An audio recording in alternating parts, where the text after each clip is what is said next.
से बोलें अस्सलातु वस्सलामु अलैका या रसूल अल्लाह व अला आलिका व अस्हाबिका या नूर अल्लाह। गौर से सुने जो बात मैं आपसे कह रहा हूं। भाजपा का कैडर लीडर क्या बोला? योगा के जितने तरीके हैं एक तरफ, मगर जब मैं नमाज को देखता हूं तो मुझे कहना पड़ता है कि नमाज से बढ़कर कोई योगा नहीं है। और इस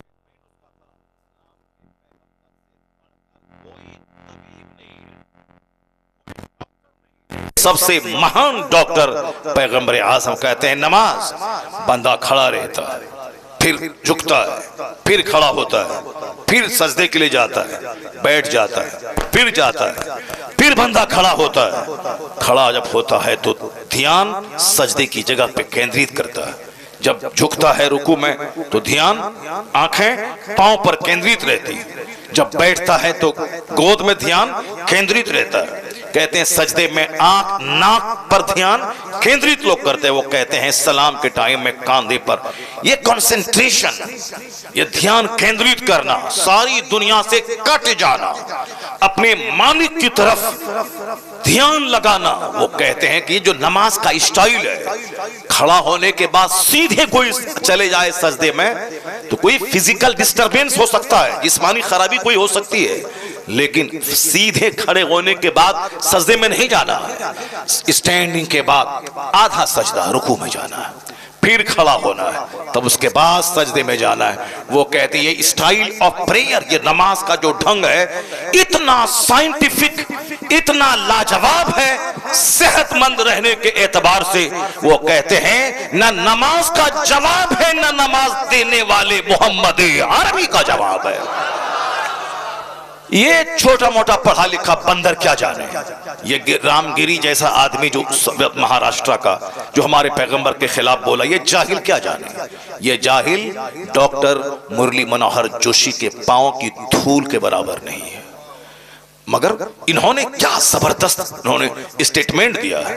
ये डासना का मंदिर का वो पीला कपड़ा पहन के, दो चार माला पहन के, अपनी डकैती और अपनी बुराई पे पर्दा डालने के लिए मेहनत और पंडित बनने का ढोंग रचाने वाला अति नरसिंहानंद, ये क्या जाने मुस्तफा कौन है। बदतमीज ने जो गुस्ताखी की है, दिल तो चाहता है कि उसकी जबान नोच लूं। हमारे पैगंबर के खिलाफ इतना गलत स्टेटमेंट, गलत टिप्पणी उसने किया है। वो आदमी भी डॉक्टर मनोहर जोशी के पांव की धूल के बराबर नहीं है।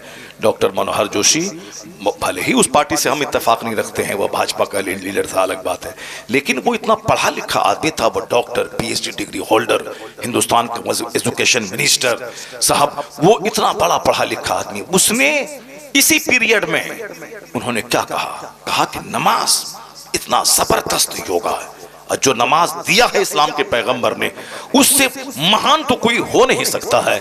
इसलिए ए मुसलमान, सड़क चलते रास्ता गली कूचे का कोई कुत्ता अगर भौंके, तुम्हारे पैगंबर के खिलाफ बोले, तो तुम्हें सबका जवाब देने की जरूरत नहीं है, बस अनसुनी कर दे।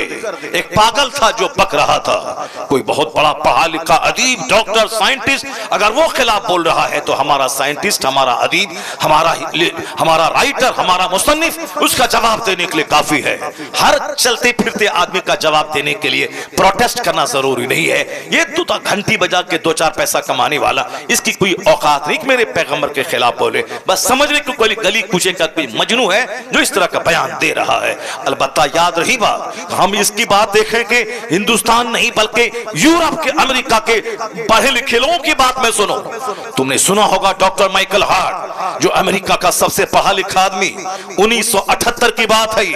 आज से 40 साल पहले उस बंदे ने एक किताब लिखी थी, उसका नाम है द 100। वो किताब आज तक छप रही है, हिंदुस्तान के तमाम बुक स्टॉल पे मौजूद है।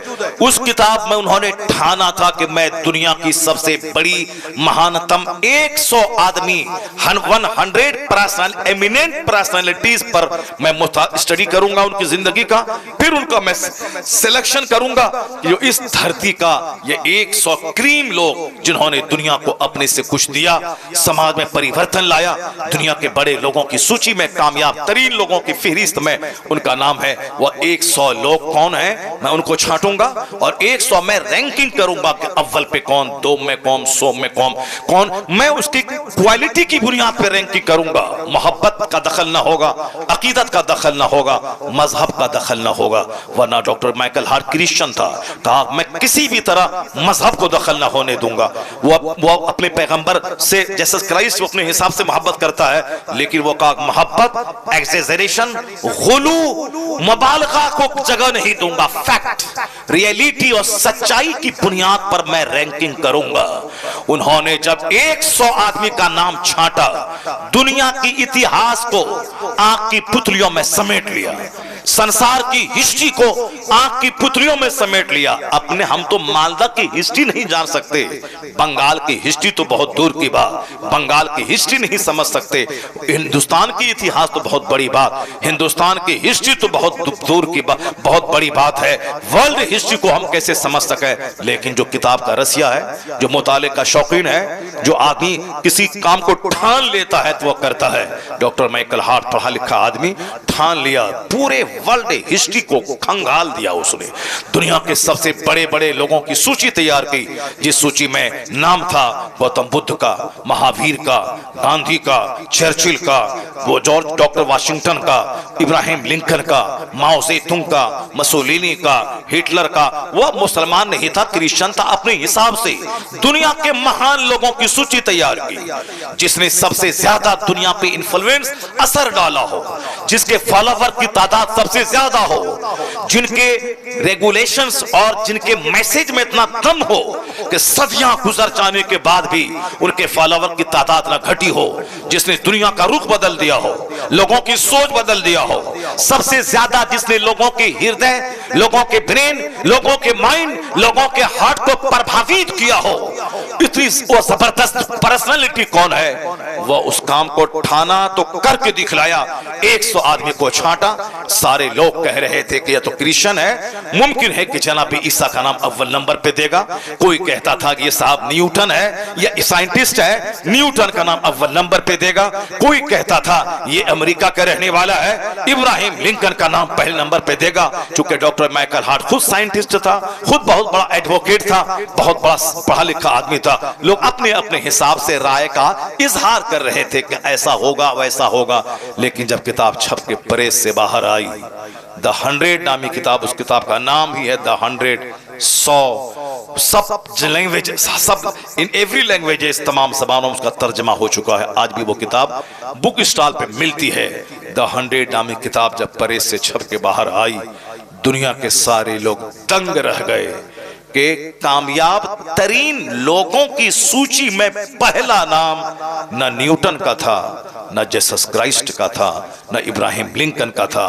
पहला नाम मोहम्मद अरबी अलैहिस्सलाम का था, पहला नाम।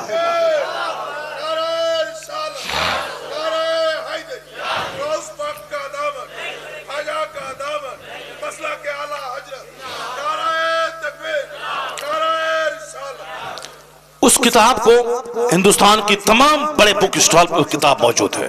ये नरसिंह आनंद उस किताब को खरीद के पढ़े, नहीं खरीद के पढ़ना चाहता तो वो बोले हम उसको किताब भिजवा देते हैं। डॉक्टर गिरी साहब रामगिरी वो किताब पढ़े, वो इन जैसे करोड़ लाखों लोगों को जो पढ़ा सकता है और जिसको इसकी धूम सारी दुनिया में इसकी सलाहियत की है। उन लोगों ने क्या हमारे पैगंबर के बारे में लिखा, उन्होंने कहा क्या लिखा उन्होंने, he was the only man in history who was supremely successful on both levels, religious and secular। वो कहते हैं कि ह्यूमन हिस्ट्री का वो इकलौता आदमी था मोहम्मद अरबी अलैहिस्सलाम, जो सियासत और मजहब दोनों सतह पर सबसे ज्यादा कामयाब तरीन शख्स हुआ। He was only man, तनहा आदमी, इकलौता आदमी, who was supremely successful, यानी जो सबसे ज्यादा कामयाब हुआ इस रूए जमीन में। मजहबी तौर पर भी, सियासी तौर पर भी एक ऐसी गवर्नमेंट दुनिया को दी जिस गवर्नमेंट में अमीर गरीब काले गोरे सबको समान अधिकार दिया। सबों की राय से हुकूमत चलेगी, अपनी हुकूमत नहीं चलाई जाएगी बल्कि बंदों पर, बंदों के खालिक की हुकूमत चले, के कानून की हुकूमत चलेगी, जिसको आमतौर पर लोग अपने हिसाब से डेमोक्रेसी कहते हैं, वह कहते हैं जमहूरियत, प्रजातंत्र, जहां काले गोरे का फर्क मिट जाए, सारे अमीर गरीब सब बराबर हों, सबको समान अधिकार मिले।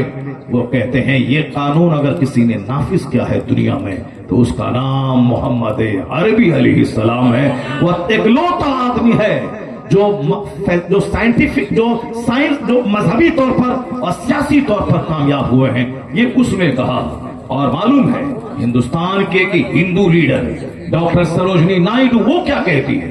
वो कहती हैं I have been struck over again and again to see this in the visible unity of Islam when the azan is sounded the worshippers are gathered the peasant and the king stand side by side together.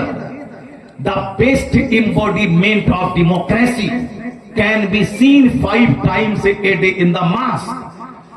क्या बात कह के रख दिया उसने। वो हिंदू है, बहुत पढ़ी लिखी खातून है, वो बहुत बड़ी शायरा और बहुत बड़ी पॉलिटिकल लीडर, जो भी जान पॉलिटिक्स से ताल्लुक रखता है वो सब उनका नाम जानते हैं, डॉक्टर सरोजनी नायडू।